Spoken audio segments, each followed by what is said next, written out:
Alors, à mon tour de remercier l'association franco-tunisienne de pneumologie, l'INSTEMERA, la T4CAL de m'avoir invité et surtout de parler de la BPCO, c'est un incontournable. Vous avez vu le titre Nouveauté, c'est comme les Galeries Lafayette. Toutes les 3 minutes, il y a quelque chose qui se passe. Donc l'année prochaine, on aura aussi des nouveautés, ne vous inquiétez pas. Tout va changer d'année en année.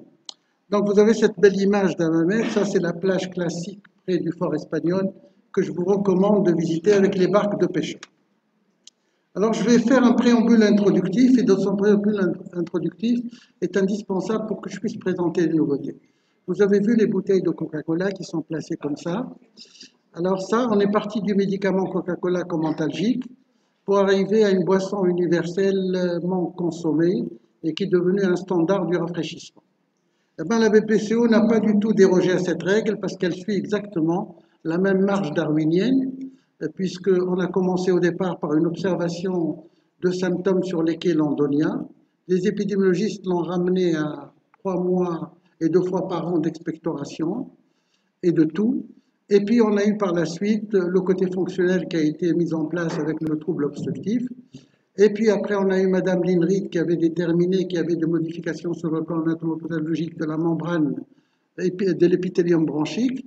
Et puis il y a les physiopathologies, et c'est une façon d'asseoir la pathologie. Alors, c'est comme ça qu'a eu l'évolution du concept. Et vous voyez qu'entre 80 et 2000, il n'y a rien eu. Pardon. Alors, qu'est-ce que je fais là? Entre 80 et 2000, il n'y a rien eu parce qu'il n'y avait pas de médicaments à notre disposition. Et pour ceux qui ont soigné la bronchite chronique à l'époque, à cette époque-là, on ne pouvait se permettre que de dire aux malades d'arrêter de fumer, ce qui est valable aussi aujourd'hui. Alors, il fallait attendre 2000 pour voir un peu apparaître, si vous voulez, l'intérêt thérapeutique pour cette pathologie. Alors, l'intérêt thérapeutique a apparu parce qu'on l'avait appelé l'inconnue meurtrière avec une très forte mortalité, une croissance de la mortalité importante. Et puis parce que vous voyez les chiffres, on est en France, on a beaucoup de francophones et de français parmi nous, regardez les chiffres faramineux en tant que mortalité, en tant que coût, 3,5 milliards d'euros, c'est plus que le coût de la santé publique en Tunisie. Et puis on a 17 000 quand même malades qui sont à Paris. Donc vous voyez l'importance de cette pathologie.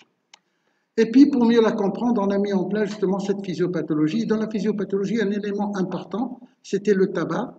Et comme il y avait le tabac, on n'avait pas compris au départ pourquoi. Et puis, on a vu que c'était le stress oxydatif qui entraînait ça. Et puis, il y a eu toute la machinerie. Cette machinerie a permis de comprendre les éléments de l'obstruction, des bronches, de la résistance à l'écoulement gazeux, et surtout de comprendre l'effet Shunt. Et c'est comme ça que l'obstruction s'est mise en place. Mais ce qui était important, et c'est ça le pas le plus important, on s'est rendu compte que ce n'est pas une maladie des bronches, en fait, que c'est une maladie des bronches, de l'alvéole et des bronchioles. Donc c'est une maladie qui touche les 3 parties déterminantes du poumon, et c'est pour ça qu'on l'a appelée la bronchopneumonie chronique obstructive, la COPD ou la MPOC en fonction du Canada ou autre. Alors à partir de là, on a créé le concept de BPCO. Alors on a créé le concept de BPCO pour trouver la solution. Mais quand on a trouvé le concept de BPCO pour trouver la solution, on a vite sauté sur la maladie reconnue. Et donc on a mis en place la maladie reconnue en croyant que c'était le cousin germain de l'asthme. En fait, vu la diversité, on n'a eu que des problèmes. Alors il y a un problème de diversité et d'hétérogénéité, ce qui explique que tous les ans en matière de BPCO, c'est pour ça que je fais le préambule, on va voir tout le temps des changements, parce que ce n'est pas une maladie, c'est un concept pathologique. Et entre le concept et la maladie, il y a tout un monde. Alors, mise en place le GOLD a été mis en place dans les années 90 par des notoriétés américaines, belges, anglaises à l'époque, qui avaient dit on va prendre en charge la chose. Niveau d'évidence qui était assez bas, c'était un niveau d'évidence qui était de type D. Mais malgré cela, comme il ne répondait pas à toutes les attentes, il y a eu quand même après tous ces éléments que vous voyez en place. Il y a eu le canadien, le japonais, l'australien, le NICE des États-Unis et de l'Angleterre. Et il y a eu les Tchèques qui se sont mis en place aussi. La Tunisie n'a pas dérogé à la règle. Elle a été présente pour nous faire comme les autres et pour faire mieux que les autres. Et puis il y a eu ça, qu'on a pris au départ comme une rébellion, parce que l'école française n'a pas accepté la distribution de 2011 en classification ABCD, donc ils ont mis ce concept qui a été mis il y a 5 ans en arrière. C'était une rébellion, mais si je le mets en place, c'est parce que je fais partie du groupe PPCO France, SPLF, mais surtout parce que vous allez voir, ce schéma-là retrouve sa place aujourd'hui complètement en actualité. Alors, on va voir le 2019, qu'est-ce qu'il apporte. Alors, il y a deux études qui ont un peu apporté au 2019, deux études importantes. L'étude Flame que vous connaissez, qui a été présentée à l'ATS en 2016, et cette étude Flame avait mis en place, si vous voulez, l'intérêt majeur de mettre en place les bronchodilatateurs, en démontrant que si on prend des bronchodilatateurs, c'est mieux que prendre un bronchodilatateur plus un corticoïde inhalé. Donc l'étude Flame à l'époque avait fait vraiment une révolution en matière de prise en charge des BPC. Et puis, deuxième étude qui vient contrebalancer cela, c'est l'étude d'impact qui a été financée. La première, c'est AstraZeneca, la deuxième, c'est GSK, et celle-ci, elle a remis en selle les corticostéroïdes inhalés en apportant une petite place pour eux, une place qui va avoir droit de citer en fonction justement d'un certain dosage sanguin que nous allons voir. De toutes les façons, c'est à partir de ces deux grandes études qu'en fait on a modelé, on a remodelé si vous voulez, le GOLD 2018. Alors voilà ce qu'il apporte le GOLD 2019, une simplification des options de traitement, l'utilisation toujours de l'ABCD et l'intégration du cycle de gestion. Et ça, c'est la grande nouveauté. Vous allez voir, il y a deux nouveautés sur lesquelles je vais insister. C'est d'abord la simplification du traitement et surtout le cycle de gestion qui va être utilisé pour le suivi des patients. La définition n'a pas beaucoup changé. Dans la définition, un élément important, c'est qu'il y a une introduction maintenant de la biomasse et l'introduction de la pollution atmosphérique grâce à deux études qui ont été faites. Une étude de McNee en 2000 qui avait montré qu'il y avait une évolution en morbidité, symptômes, déclin de la fonction respiratoire par la pollution. Et la deuxième étude, qui est une étude chinoise, américo-chinoise en quelque sorte, qui avait montré qu'il y avait une correspondance entre justement la pollution et l'effet tabac. Et vous voyez un peu qu'aux États-Unis, on fume à peu près 0,4 cigarettes par jour, mais à Pékin, s'il fait mauvais, on arrive à fumer pratiquement un paquet et demi de cigarettes en comparaison, en équivalence avec la pollution.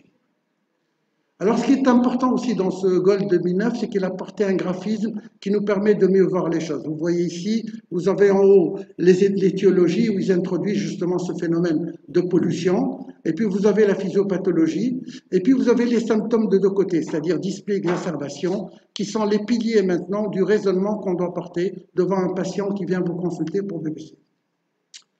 D'un autre côté, sur le plan du diagnostic initial, rien n'a changé. Vous avez toujours quelqu'un qui a des symptômes, qui est exposé à des polluants ou à la cigarette. Automatiquement, il faut remettre en place la spirométrie. Alors, par contre, voilà la ligne directrice fondamentale. C'est le point fondamental. C'est que l'outil d'évaluation ne permet actuellement que de mettre en place le traitement initial. C'est-à-dire que vous avez votre malade pour la première fois, il vient vous consulter. Ce qu'on appelle la classification thérapeutique ABCD ne va servir que pour la mise en place du traitement initial. Une fois que vous avez mis en place le traitement initial, les malades doivent être absolument reversés dans le cycle de gestion. Alors vous voyez un peu le schéma classique, le cheminement classique avec au départ le diagnostic. Le diagnostic de sévérité, le grade 1, 2, 3, 4 n'a pas changé, c'est la sévérité. Et la mise en place du ABCD, c'est une mise en place, si vous voulez, de casse thérapeutique. C'est ce qu'on appelle la classification thérapeutique, ce n'est pas une classification sévérité. Alors vous voyez un peu, j'ai grossi un peu le schéma. Vous avez en fonction des couleurs, le moins sévère du plus sévère, A, B, C, D. Et vous voyez un peu que d'un côté, on tient toujours compte de la spirométrie, et de l'autre côté, on tient compte des exacerbations. Et sur la ligne horizontale, on tient compte des symptômes, essentiellement, soit en fonction du CAT, soit en fonction du MMRC. Alors, sur le plan du traitement, vous voyez le traitement, je vais le grossir, le traitement, comme ça vous verrez mieux. C'est en fait le lama qui prend la plus grande place. C'est le traitement pratiquement d'initiation. La plupart du temps, on doit commencer par un lama, et puis on peut ajouter un lama en fonction de la case, et puis on peut ajouter les corticoïdes inhalés. Alors les corticoïdes inhalés, quelle place ils ont? Alors ils ont une place en fonction de l'éosinophilie. Si on a plus de 300 éléments, ils ont droit de citer. S'il y a plus de 100 éléments et qu'il y a des hospitalisations antérieures ou deux exacerbations sévères, ils ont aussi droit de citer. Mais il faut savoir qu'il faut réévaluer le malade. Et si à la réévaluation du malade, les choses vont bien, eh ben on peut faire ce qu'ils appellent une déescalade, c'est-à-dire un step down qui permet de revenir uniquement au bronchodilatateur. Alors ce qui est intéressant dans le 2019 aussi, c'est qu'il repart du fait que même si le malade est tendé, qu'il répond bien à la trithérapie, s'il répond à la bithérapie, ça n'empêche pas d'aller à la monothérapie au lama pour pouvoir remettre le malade dans un état de steady state. Donc ça, c'est aussi un phénomène important. C'est le phénomène du step down et du step up en fonction de l'état du malade. Et c'est ça l'intérêt du cycle de gestion. Alors vous voyez, groupe A, bronchodilateur, groupe B, c'est là-bas ou là-bas. Le groupe C, il reste quand même un groupe à lama, exacerbateur en fait. Il a des symptômes, mais il n'a pas de modification. Il n'a pas de symptômes, mais il a une modification du VMS. Il reste plutôt lama. Et vous voyez que dans le groupe D, vous avez la place des corticoïdes en fonction justement des données du laboratoire. Alors, l'utilisation de l'ésonophilie et les corticoïdes inhalés, je vais le mettre ici. Vous voyez, c'est ce que j'ai dit tout à l'heure, si on a plus de 300 éléments, à ce moment-là, on peut se permettre d'utiliser les corticoïdes inhalés. Mais vous voyez, cette étude n'est pas pertinente parce que si vous avez des malades qui viennent vous consulter en état d'exacerbation, on n'a quand même pas le temps de demander une numération de formule pour pouvoir le stabiliser. Je pense que dans la pratique courante, ça va être très difficile d'adapter ce paramètre-là. Alors, quand on prend le management, on voit un peu ici, au niveau de 2019, on reste toujours sur la même donnée, c'est-à-dire que si on traite, c'est pour réduire les symptômes, réduire le risque, mais jamais pour traiter et guérir. Il n'y a pas cette notion de guérison. Et quand on voit les objectifs du traitement, vous les voyez devant moi, à aucun moment on parle de guérison, on parle de prévention, soulager les symptômes, prévenir l'exacerbation, mais il n'y a pas de phénomène de guérison. Donc le traitement reste au statu quo en matière d'objectifs. Alors, l'intégration du cycle de gestion, actuellement, on donne le traitement initial. Une fois que le traitement initial est donné, on va passer au cycle de gestion. Alors, quel est le cycle de gestion? Le cycle de gestion, c'est en fait pour étiqueter les symptômes, les techniques d'inhalation, l'hygiène de vie et ajuster le médicament si nécessaire. On n'ajuste pas que le médicament, quelquefois on ajuste même le diagnostic. Alors, vous voyez le traitement de le graphisme tel qu'il est présenté par le Gold, mais je vous le montrer au fort grossissement. Et vous voyez qu'au fort grossissement, la première chose sur laquelle on doit se focaliser lorsque le malade vient vous voir pour un suivi, c'est est-ce qu'il présente des symptômes, est-ce qu'il présente des exacerbations. À la lumière de ce qu'il va présenter, à ce moment-là, qu'est-ce qu'on va faire? On va essayer d'évaluer ses méthodes de prise en charge du traitement. Est-ce qu'il prend bien son traitement? Est-ce qu'il utilise bien son dispositif? Est-ce qu'il a bonne activité physique? Est-ce qu'il continue pas à fumer? Donc son hygiène de vie.